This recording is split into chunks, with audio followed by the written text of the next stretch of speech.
Welcome back. Today we're going to talk about, well, how to weave English naturally into the everyday rhythms of family life. Yeah. Turning those ordinary moments into really quite extraordinary learning opportunities. Mm-hmm. This isn't about like rigid lessons or flashcards or even worrying about perfect pronunciation right from the start. It's much more about connection, really. Yeah. Fostering that And connection. making language feel like an organic, maybe even fun part of your shared world. Almost like a shared adventure you're on together. And what's truly fascinating here, I think, and maybe often overlooked, is how effectively we can use the built-in structure of daily routines. Right, the predictability. Exactly, from waking up to saying goodnight. Yep. How that structure helps introduce and really reinforce core grammatical ideas subtly. So it's not just memorizing words in isolation. No, not at all. We're moving beyond that. It's about understanding how the words work together. Context. In context, yes. How they create meaning. Yeah. And that's absolutely key for developing real fluency, isn't it? For natural communication. It's a shift, a gentle one, from just rote learning to authentic living language. That feels like a really important distinction. You might be listening now, maybe juggling breakfast or on your commute, thinking... Oh, no, another thing to do. Exactly. Another task on my endless to-do list. But what if this wasn't actually an added burden? What if integrating English could be, well, the most natural, maybe even the most fun part of your day? Mm-hmm. We've pulled together some insights and practical, really actionable examples to show you how. We'll look into the essential phrases, the kinds of questions, the subtle ways commands work that fill our days. And we'll sprinkle in grammar tips along the way. Yeah, grammar tips designed to build your confidence, make it feel, seamless. The real magic happens when you start seeing these routine moments, not just as things you have to do, but as these incredibly rich, sort of untapped linguistic laboratories. Ooh, I like that. Linguistic laboratories, just waiting to be explored. Exactly. And we'll be looking at how simple, quite deliberate shifts in how you use language can fundamentally change those daily interactions. Okay. And this approach, it makes learning feel almost effortless for kids because it's just part of their world, right? Right. And it's incredibly empowering for parents, for caregivers who become the main language models. So you're saying we can turn time to eat into a language lesson without even trying? Pretty much, without either of you consciously thinking this is a lesson. Mm-hmm. That's the subtle, profound magic we're hoping to uncover today. Okay, let's unpack this. Let's dive headfirst into the morning rush. That beautiful chaos for so many of us, right? Definitely chaotic. A whirlwind of getting ready, food prep, the race against the clock. But it's exactly that repetition, that predictable sequence. The pattern. That makes it such a perfect, incubator for language learning. When you use certain phrases consistently in the same situations, they just stick, don't they? They absolutely do. You've hit on something critical there about the brain's amazing ability for pattern recognition. That predictability of mornings. Yeah. It makes them just unparalleled for consistent language exposure. Okay. And kids, especially, they thrive on routine. It gives them that sense of security, a framework for their world. Right. So when you link new language to these familiar, comforting actions, you're building these incredibly powerful, really durable associations in their minds. Can you give an example? Sure. Think about every time you playfully say, "Wake up, sleepyhead." Maybe with a little tickle. You're not just calling him. You're reinforcing the verb wake up. Exactly. And the idea of sleep, and even that affectionate term sleepyhead, and it's all delivered in this comforting, repetitive way that just makes the phrases stick. Ah, okay. So this consistent contextual repetition, it builds a really strong foundation. For vocabulary, yes, but maybe even more importantly, for that implicit grasp of grammar. Implicit, meaning they don't even know they're learning it? Kind of, yeah. It's like their brains are just absorbing the patterns, the structure of the language without conscious effort, like a sponge. It really is like a built-in language lab then, isn't it? No need for flashcards when you're literally asking which shirt every morning. Exactly. Or reminding them, brush your teeth. These aren't abstract ideas. They're real actions. Tangible actions, immediate experiences, tied directly to the words. The brain just connects the action to the sound naturally. Okay, so let's get into some of that core vocabulary, the building blocks. Let's do it. We start with the basics, often used kind of interchangeably, but with slight differences. Wake up and get up. Right, wake up is the eyes opening. Consciousness stirring. While get up is more the physical act of leaving the bed. Got it. So you might lean over, gently say, "Time to wake up, sleepyhead." And then once they're blinking, maybe follow with a cheerful, "Good morning. Did you sleep well?" And those aren't just greetings. No, they establish that warm conversational routine right away, setting a positive linguistic tone for the whole day. And from that sleepy start, it's usually pajamas, right? Or PJs. Yep, PJs or jammies sometimes. Very common, casual terms. Then it's get dressed and all the clothes words. Shirt, pants, dress, socks, shoes, jacket. And choosing clothes becomes a language game. Exactly. You can say, let's get dressed, and notice that we'll talk more about that soon. Shadowing. Right. But it already signals that shared action invites cooperation. Then you can add choices, colors. Which shirt do you want today? The blue one or the red one? So you're doing colors, choices, clothes names, all in one go. Precisely. And when they manage something tricky on their own, like shoes, Can you put on your shoes all by yourself? Wow. perfect. That's praise, encouragement, reinforcing independence, and embedding the language all wrapped up together. Okay, what comes next? Usually hygiene. Usually, yeah. And that's another rich source of essential language. Think brush your teeth, wash your face, comb your hair. Basic self-care stuff. But crucial phrases. And you can add detail, like, go brush your teeth, please. Don't forget the ones in the back. Ah, nice. Teaching prepositions subtly. In the back. Exactly. Makes the instruction clearer, more engaging, or even, let me see your clean face. It engages them directly, turns it into a little check-in. Not just ordering them around. Right. It's about building that interaction through language. And then breakfast, universal favorite. Always. And that brings in food words. Cereal, toast, fruit, milk, juice, the essentials. And the questions start here too, right? Definitely. The Good. classic, breakfast is ready, what do you want for breakfast today? Introduces those why questions, what, where, why. Which is so important for moving beyond just yes or no. Absolutely vital for opening up conversation. And even simple questions with gentle commands like, are you hungry? Finish your milk, please. Teaches needs, polite requests. And just the rhythm of conversation. Okay, and then the final dash out the door. The final push, that brings in backpack, we're running late, and the classic, time to go. The soundtrack to my mornings, definitely. Mine too. And time to go. It's a clear imperative, but imagine saying it with a consistent, cheerful, but firm tone. It signals transition, another key concept. So that predictability in the morning routine, it really is unparalleled for consistent, rich language exposure. Kids thrive on it. It anchors the language. Precisely. Linking new words to familiar actions creates these powerful, lasting connections. It really is like having that built-in language lab.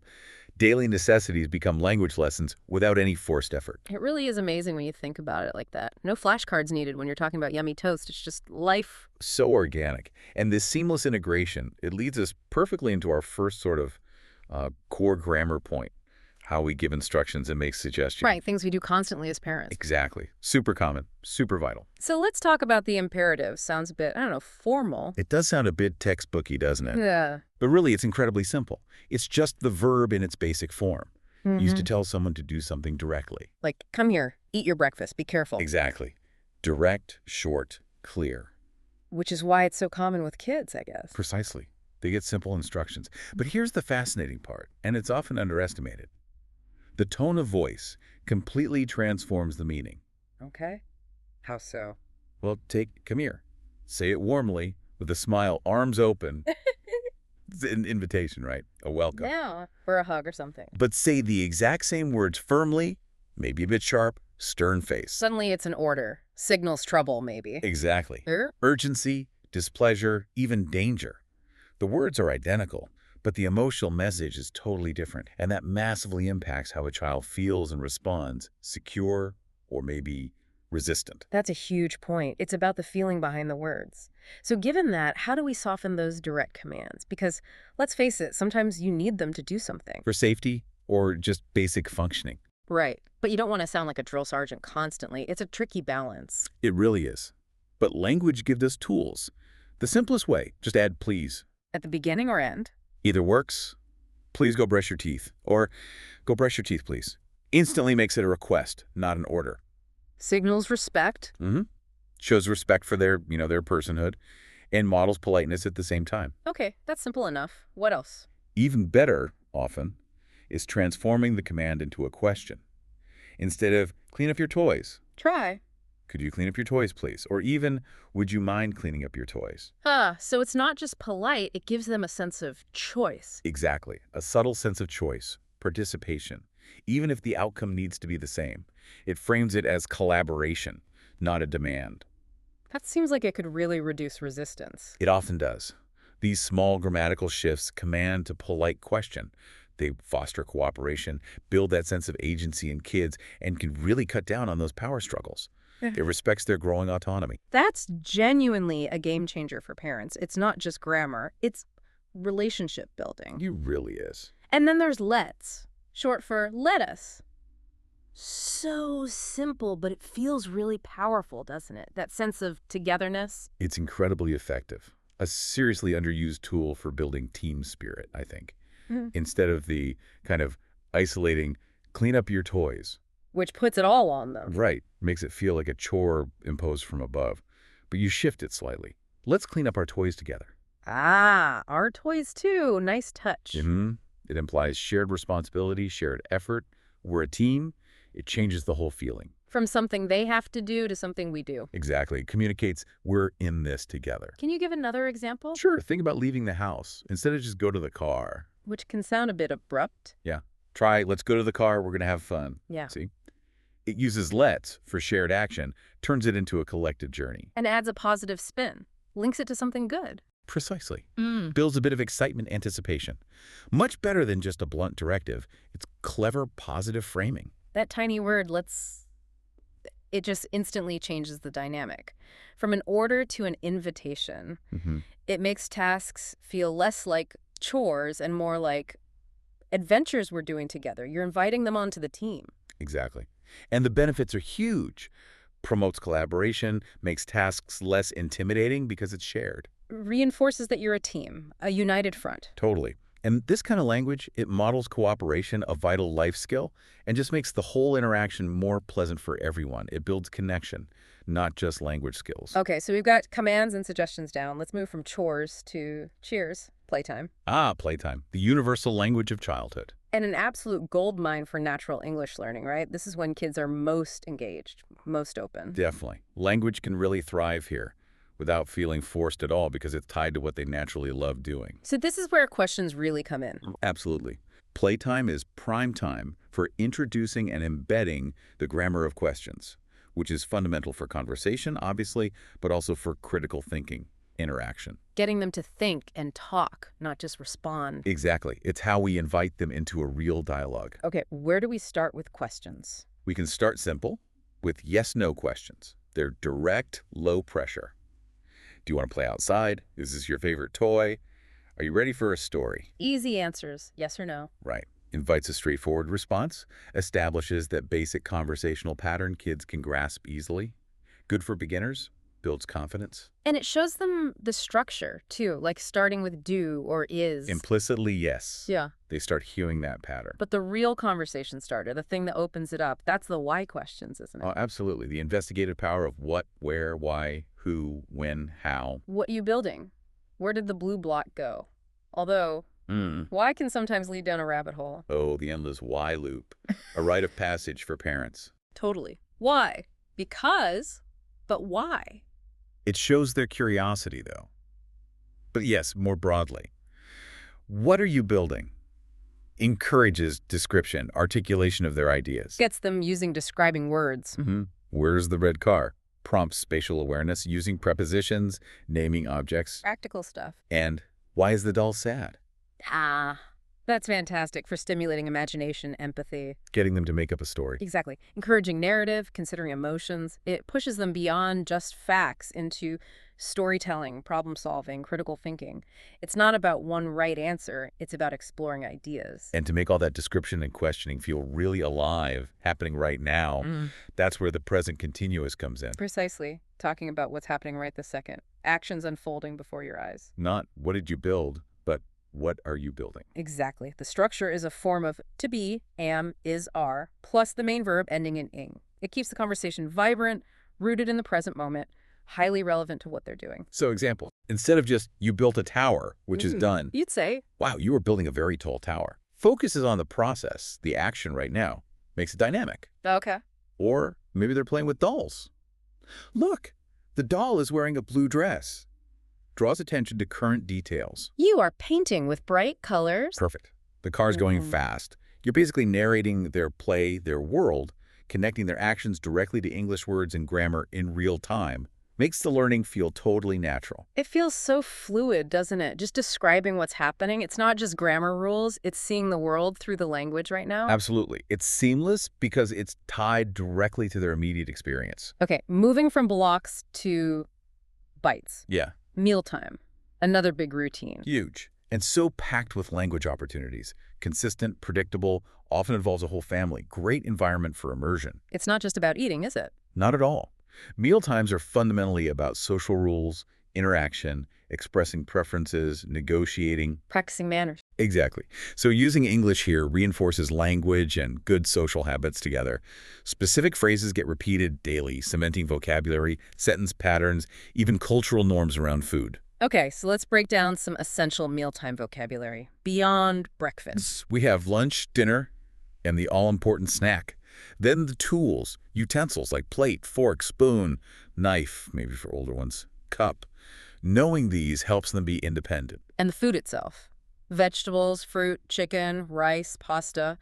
Endless possibilities. Always expanding, depending on what you eat. And the describing words are key here, too. Delicious. Yummy. Or the flip side, gross, yucky. Gotta let them express it. And expressing how they feel. I'm hungry, I'm thirsty, I'm full. So basic, but so important. Foundational for self-expression, communicating needs. Now, for those phrases that get baked into the routine, calling them to eat. Lunchtime. Lunchtime, let's wash our hands. Connects the call to an immediate action. Or, come and sit at the table, please. That please again, softening it, modeling politeness. And encouraging trying new foods. That can be tricky. Ah, yes, the classic. You don't have to like it, but you have to try it. Just one little bite. Yeah. Sets the expectation, but respects their autonomy. Doesn't force them to like it. Right? Or make it playful. Do you like it? Is it yummy or yucky? Turns it into a fun assessment. Less pressure. Reduces that picky eater tension. And manners. Can you say please? Or what's the magic word? Brilliant. Engages their memory, reinforces social graces. It's about the concept of asking politely. Not just the word itself. Exactly. And then the practical stuff. Chew with your mouth closed, please. No elbows on the table. Direct, clear, teaching social norms that go beyond the table. It's amazing how specific these phrases are to the situation. It makes them stick, doesn't it? It really does. The language gets fused with the whole experience, the smells, the sounds, the sharing, the words. Creates a strong, holistic connection in their mind. The routine acts like an anchor. A powerful anchor. Provides that predictable, secure context. Actions and words become linked, making recall and use much easier, more natural. Learning by living. Okay, so we've covered home base pretty well. What about when we go out and about? Ah, exploring the world. Our world expands, and so does the vocabulary. The park, the grocery store. Every outing is a new linguistic adventure. More sights, more sounds, more interactions. Exactly. Language comes alive out there, moving from the predictable home environment to the, well, unpredictable real world. Vocabulary gets much broader. More nouns, more action verbs related to being outside. So, keywords for outings. Might start simply, let's go outside, then practical things. Car seat, stroller, destinations like the playground with its swing and slide. And safety phrases become really important. Crucial, hold my hand, stay close to me. And the vital, look both ways before crossing the street. Embeds a life skill with specific language.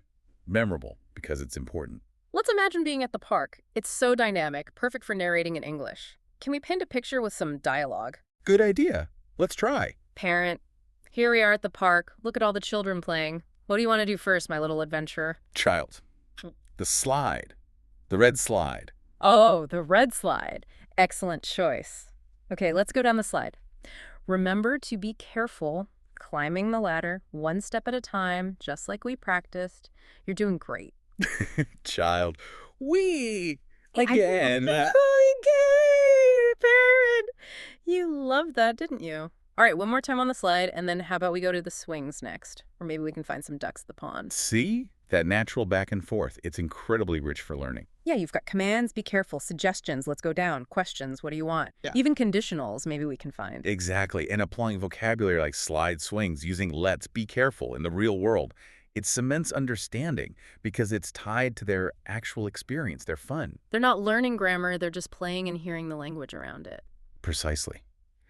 The joy of the activity creates this really powerful positive association with English, makes them eager for more. It's dynamic, interactive, organic, no textbooks needed. Every interaction, every new thing they see is a chance to practice and learn. Hmm. Okay, so they conquer the slide or finish a drawing. What about praise?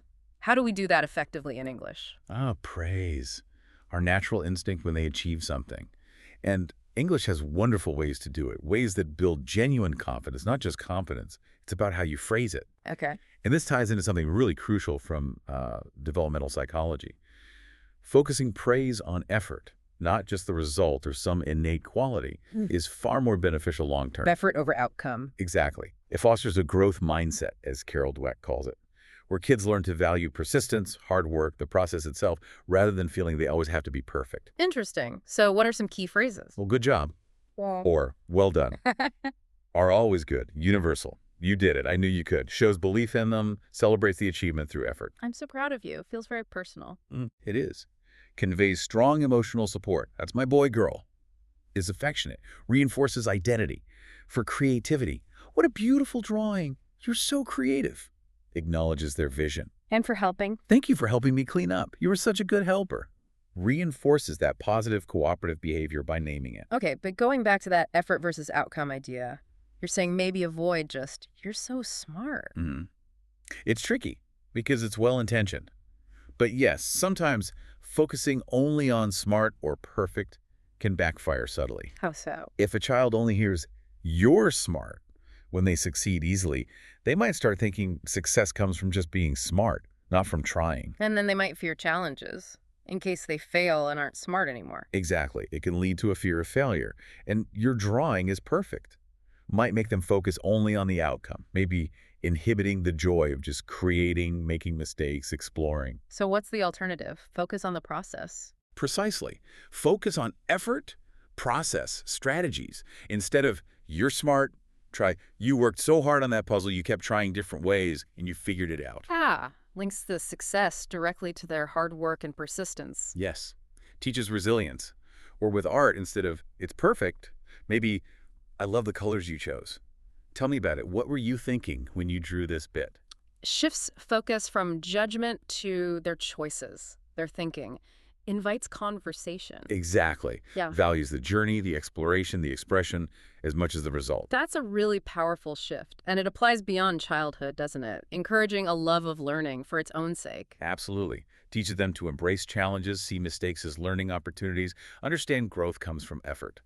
Language-shaping mindset, really. Okay, but life isn't always about success and praise. Let's be real. What about the tough moments? Tantrums, sadness, frustration. Can English help there? Oh, absolutely. Language is crucial then, too, for emotional regulation, connection, even calming things down. So where do you start when a child is really upset? First step, always. Validate the feeling, show empathy, helps them feel understood, which is key for connection. Like saying, I see that you're feeling very angry right now, Yeah. or it looks like you're feeling really sad about that. Just acknowledging the emotion without necessarily approving the behavior. opens the door for communication. Okay, what next? Then you need to set clear, consistent limits. Language provides the structure for this. It's okay to be upset, but it's not okay to hit. Separates the feeling from the action. Exactly. Or, I understand you're angry, but we use gentle hands. Reaffirms the rule while showing empathy. And consequences. Communicate them clearly. If you throw your toys, we will have to put them away for a little while. Teaches cause and effect. It's all Yeah. about building emotional literacy, self-control. Right, so validate, set limits. Then what? How do we offer comfort and help them through it? That's the next crucial step. Helping them learn to regulate and find calm. Offer solutions, comfort. Do you need a hug? Simple, powerful, seeks consent. Or practical coping skills. Yes.